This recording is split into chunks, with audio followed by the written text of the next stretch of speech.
अब हम पढ़ेंगे how can we separate a mixture of salt and ammonium chloride. जो अमोनियम क्लोराइड एंड सॉल्ट का मिक्सचर होगा उसको कैसे सेपरेट कर सकते हैं। We have learnt in chapter 1 that ammonium chloride changes directly from solid to gaseous state on heating। हम लोगों ने ये पढ़ रखा ऑलरेडी कि जो अमोनियम क्लोराइड होता है जब उसको हम हीट करते हैं तो वो सॉलिड फॉर्म से डायरेक्ट किस में गैसियस स्टेट में चेंज हो जाता है। So two separate such mixtures that contain a sublimable volatile component from a non-sublimable impurity, the sublimation process is used। तो ऐसे मिक्सचर जहाँ पे क्या होगा सब्लिमेबल कंपोनेंट होगा तो वहाँ पे हम लोग उसको सेपरेट करने के लिए नॉन सब्लिमेबल कंपोनेंट से हम लोग सब्लिमेशन प्रोसेस का यूज़ करते हैं।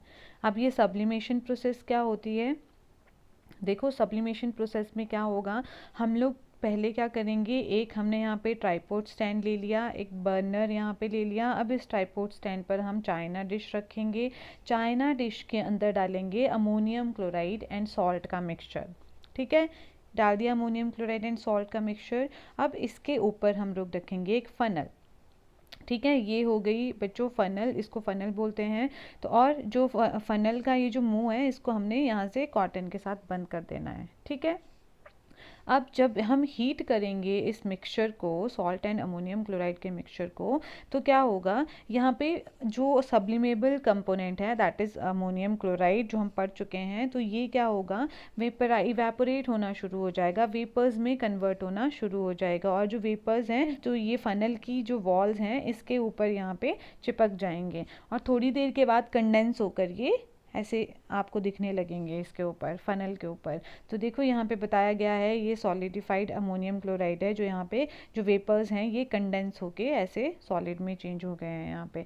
बस तो देखो नीचे जो रह जाएगा दैट इज़ सॉल्ट, वो सॉल्ट रह गया नीचे क्योंकि ये नॉन सब्लिमेबल कंपोनेंट था। और जो सबलाइम कंपोनेंट था दैट इज़ अमोनियम क्लोराइड, तो वो क्या हुआ, वेपर्स में चेंज होके फिर कंडेंस होके वो यहाँ पे हमें मिल गया। ठीक है, तो इस तरह से क्या हुआ, हमने अमोनियम क्लोराइड को सॉल्ट से सेपरेट कर लिया। ये है सब्लिमेशन प्रोसेस। और ऐसे ही कुछ सबलाइम सॉलिड्स जो हैं उनके एग्जांपल्स हैं, अमोनियम क्लोराइड सबलाइम सॉलिड्स हुआ, कैम्फर कपूर जो है वो भी सबलाइम सॉलिड हुआ, नेफ्थलीन बॉल्स, देखो आप लोगों ने बहुत देखे होंगे, सबके घरों में होते हैं नेफ्थलीन बॉल्स, तो वो हो गया इसका, वो भी सबलाइम होता है, वो लिक्विड, वो तो सबने देखा है एग्जांपल्स अपने घरों में। ठीक है, कि सॉलिड फॉर्म में होता है लेकिन वो फिर डायरेक्ट किस में, गैसेस स्टेट में चेंज होता रहता है, लिक्विड स्टेट में नहीं आता वो। और एंथ्रासीन हो गया, ये सारे के सारे क्या हैं, सबलाइम सॉलिड्स हैं। तो ये हो गई सब्लिमेशन प्रोसेस। नेक्स्ट है हमारे पास is the dye in black ink और अ सिंगल कलर। क्या जो ब्लैक इंक में डाई होती है क्या उसमें सिर्फ एक ही कलर होता है, ये हम लोगों को जानना है। ठीक है, हमने पीछे वाली वीडियो में क्या पढ़ा था कि जो ब्लैक इंक होती है उसमें मिला होता है क्या, पानी प्लस डाई। ठीक है बच्चों, और अब हमें पढ़ना है कि जो डाई है क्या इसमें एक ही कलर प्रेजेंट है या इसमें डिफरेंट कलर्स का मिक्सचर है। तो इसके लिए भी एक्टिविटी है, इसको समझने के लिए तो स्टार्ट करते हैं। Take a thin strip of filter paper. हमने क्या करना है, एक फिल्टर पेपर की थिन स्ट्रिप ले लेनी है लाइक दैट। यहाँ पे देखो ये ली हुई है। Draw a line on it using a pencil approximately 3 centimetre above the lower edge. यहाँ पे क्या करना है, जो इस स्ट्रिप की जो लोअर एज है उससे 3 सेंटीमीटर ऊपर आपने एक लाइन ड्रॉ करनी है जो यहाँ पे दिखाई दे रही है। Put a small drop of ink, water soluble, that is form a sketch pen or fountain pen at the center of the line. Let it dry। आप लोगों को क्या करना है, जो लाइन यहाँ पे हम लोगों ने लगाई है उस लाइन पर क्या करेंगे, हम इंक की ड्रॉप जो है वो पोर करेंगे, वो फाउंटेन पेन की इंक, ठीक है, कोई किसी भी इंक की जो ड्रॉप है वो यहाँ पे पोर करेंगे एंड उसके बाद उसको सूखने देंगे। Lower the filter paper into a jar, glass, beaker, test tube containing water so that drop of ink on the paper is just above the water level as shown in figure. अब बच्चों आप लोगों ने क्या करना है, यहाँ पे आप कुछ भी ले लो, जार, ग्लास, बीकर, जो भी आपने लेना है उसमें क्या करना है आप लोगों ने, जैसे यहाँ पे ये ले लिया, एक यहाँ पे बीकर जैसा ले लिया, तो इसमें क्या करना है आपने, यहाँ तक पानी भर देना है। ठीक है, ये पानी भरा हुआ है और अब आपने जो ये स्ट्रिप है जिसके ऊपर इंक का स्पॉट लगाया हुआ है उस स्ट्रिप को आपने इस पानी में डिप करना है। लेकिन ध्यान रहे कि जो हमारे पास इंक का स्पॉट था वो पानी से ऊपर ही रहना चाहिए, उसको पानी में डिप नहीं करना है। Okay, watch carefully as the water rises up on the filter paper, record your observation. अब देखना है आपने बहुत केयरफुली कि जो वाटर है क्या वो राइज हो रहा है फिल्टर पेपर पे। What do you observe on the filter paper as the water rises on it. क्या आप ये ऑब्जर्व कर रहे हो कि जो फिल्टर पेपर है, ठीक है, उसमें पानी जो है वो राइज हो रहा है। Do you obtains different colour of the on the filter paper strip. आप लोगों को जो फिल्टर पेपर स्ट्रिप दी हुई है उसके ऊपर क्या डिफरेंट कलर्स दिखाई दे रहे हैं। What according to you can be the reason for the rise of the coloured spot on the paper strip. क्या रीजन हो सकता है कि जो स्पॉट है, जो हमने इंक का स्पॉट लगाया था, उसमें क्या हो रहा है, वो राइज कर रहा है फिल्टर पेपर पर। ठीक है, द इंक, तो इसका आंसर बच्चों अब हम लोग करेंगे। The ink that we use has water as the solvent and the dye is soluble in it. तो ये हम पढ़ चुके हैं, जो इंक होती है उसमें water solvent as a solvent होता है और जो डाई होती है वो उसमें घुली हुई होती है, ठीक है, as a solute. As the water rises on the filter paper it takes along with the dye particles. जैसे जैसे वो बीकर का पानी जो है वो फिल्टर पेपर पर राइज होता है, वो अपने साथ उन डाई के पार्टिकल्स को ले जाता है, जो इंक में पड़े हुए हैं dye particles. Usually a dye is a mixture of 2 or more colours. ठीक है, यूजुअली ऐसा होता है कि जो डाई होती है वो मिक्सचर होती है 2 या 2 से ज़्यादा कलर्स का। The colour component that is more soluble in water rises faster and in this way the colour get separated. तो अब क्या होता है, जिस भी कलर का, देखो एक डाई में क्या है, डिफरेंट कलर्स हैं, 2-3 कलर्स मिलके एक डाई बनी हुई है। अब उस डाई के पार्टिकल्स को पानी अपने साथ लेके जा रहा है, ठीक है, वो राइज हो रहा है उन डाइज के कलर्स के साथ।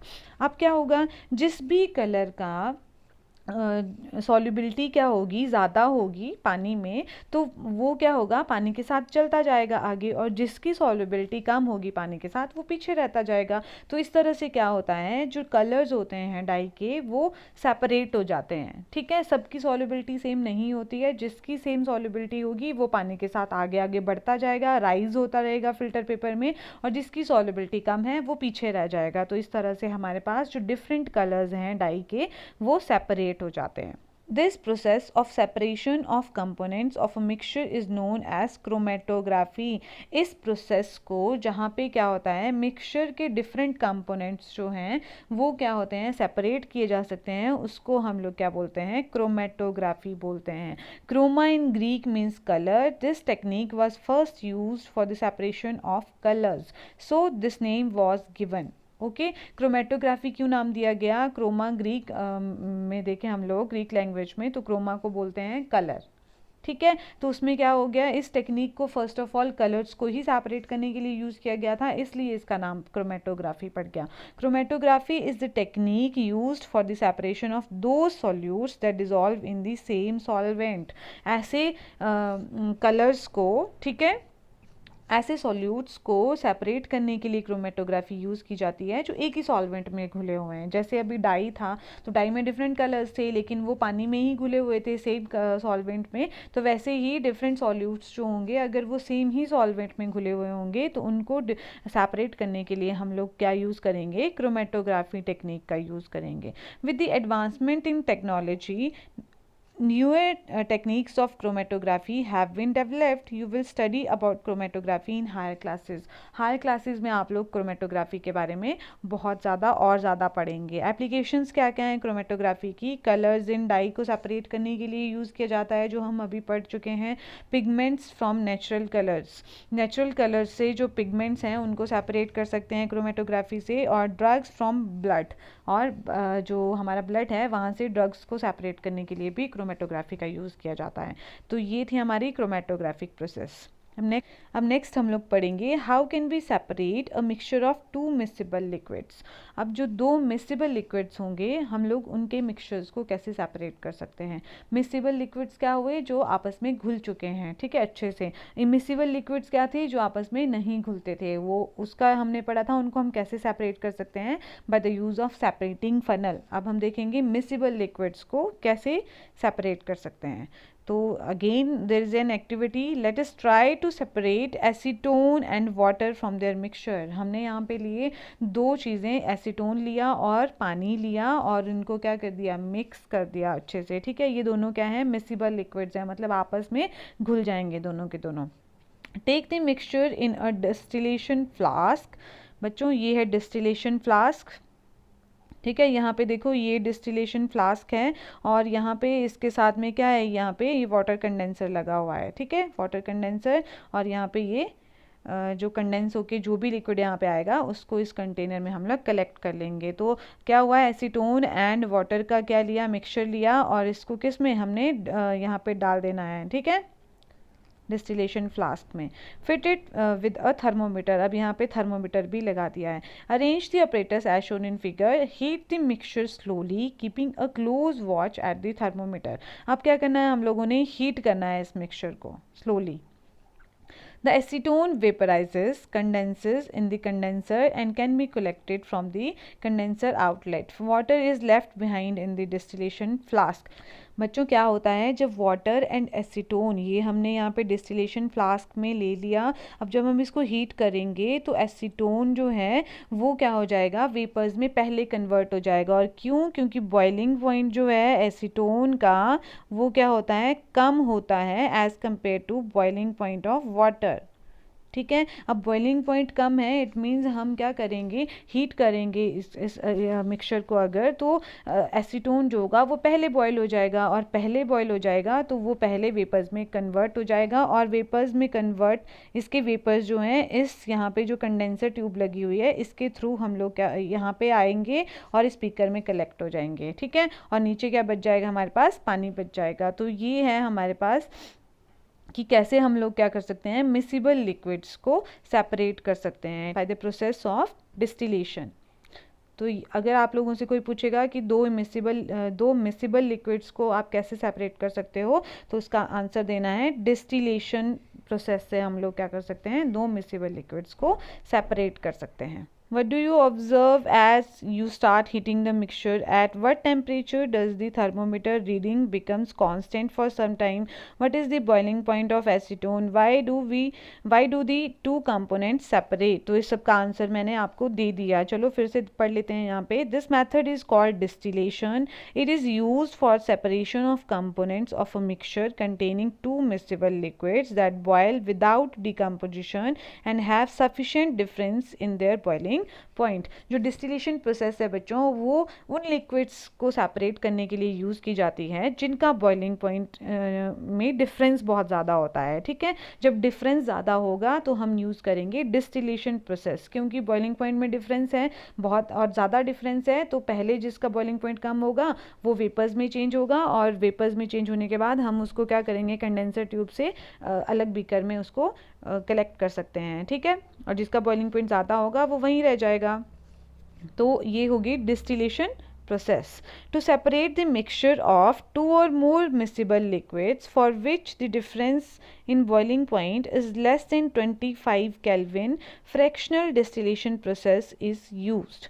अब ऐसे मिक्सचर्स जहाँ पे क्या हुआ है, मिक्सिबल लिक्विड्स ही हैं लेकिन उनके बॉइलिंग पॉइंट में डिफरेंस जो है वो 25 केल्विन से भी कम है, ओके तो ऐसे में अब हम क्या करेंगे, डिस्टिलेशन प्रोसेस का यूज़ ना करके हम लोग यूज़ करेंगे फ्रैक्शनल डिस्टिलेशन का यूज़, ठीक है बच्चों। For example, for the separation of different gases from air, different fractions from petroleum products etc. इन सब के लिए हम लोग क्या यूज़ करते हैं, फ्रैक्शनल डिस्टिलेशन का यूज़ करते हैं। अगर आपको एयर से गैसेस को अलग करना है या फिर डिफरेंट फ्रैक्शंस हैं जिनको पेट्रोलियम प्रोडक्ट से अलग करना है, तो वहाँ पे हम यूज़ करेंगे फ्रैक्शनल डिस्टिलेशन को। The apparatus is similar to that of simple distillation except that a fractionating column is fitted in between the distillation flask and the condenser. ये पूरा का पूरा अपरेटस वैसा ही होगा जैसा हमारे डिस्टिलेशन प्रोसेस का था, सिर्फ यहाँ पे क्या हो जाएगा, एक कॉलम आएगा जिसको हम क्या बोलेंगे, फ्रैक्शनेटिंग कॉलम बोलेंगे, जिसको यहाँ पे फिट किया जाता है कहाँ पे, डिस्टिलेशन फ्लास्क, ये आपकी डिस्टिलेशन फ्लास्क और ये कंडेंसर, इसके बीच में ये वाला चीज़, ठीक है। ये वाली चीज़ यहाँ पे एक नहीं आएगी, बाकी सारा अपरेटस जो होगा वो डिस्टिलेशन की तरह ही है। इस simple fractionating column is a tube packed with glass beads. यहाँ पे ये वाली चीज़ जो है, यहाँ पे क्या होता है, ग्लास बीड्स डाले गए होते हैं। The beads provide surface for the vapours to cool and condense repeatedly. ये जो बीड्स होते हैं ये सरफेस प्रोवाइड करते हैं वेपर्स के लिए और उनको कूल करते हैं और फिर से कंडेंस कर देते हैं। यहाँ पे जो दो मिक्सिबल लिक्विड्स लिए हैं आप लोगों ने, बॉइलिंग पॉइंट डिफरेंस जो है उनके बीच में वो बहुत कम है, लेस देन 25 केल्विन है, ठीक है। तो वहाँ पे क्या होता है, वो हम बोलेंगे वो साथ साथ में बॉईल होना भी स्टार्ट कर जाते हैं, उनके बीच में बहुत थोड़ा सा डिफरेंस होता है। तो जो भी लिक्विड पहले बॉईल करेगा तो वो ये जो बीड्स होती हैं ये क्या करेंगी, उनको अलाउ करेंगी, वो कंडेंसर में आएंगे और यहाँ पे कलेक्ट कर लेंगे हम लोग। लेकिन जो दूसरा वाला जो थोड़ा सा पीछे रह जाएगा उसको ये जो बीड्स होती हैं ये क्या करेंगी, दोबारा से कंडेंस कर देंगी और वो कंडेंस होके दोबारा से डिस्टिलेशन फ्लास्क में आ जाएगा, ठीक है। तो इस तरीके से हम लोग क्या कर सकते हैं, जो ऐसे मिक्सिबल लिक्विड्स जिनके टेम्परेचर में 25 केल्विन से कम का डिफरेंस होता है, बॉइलिंग पॉइंट डिफरेंस जो होता है वो 25 केल्विन से कम होता है, उनको हम लोग जो है सेपरेट कर सकते हैं by the use of fractional distillation. I hope आप लोगों को समझ आया है। अगर आप लोगों को ये वीडियो अच्छी लगी है तो अपने फ्रेंड्स के साथ शेयर कीजिएगा, लाइक एंड कमेंट कीजिएगा। Thanks a lot.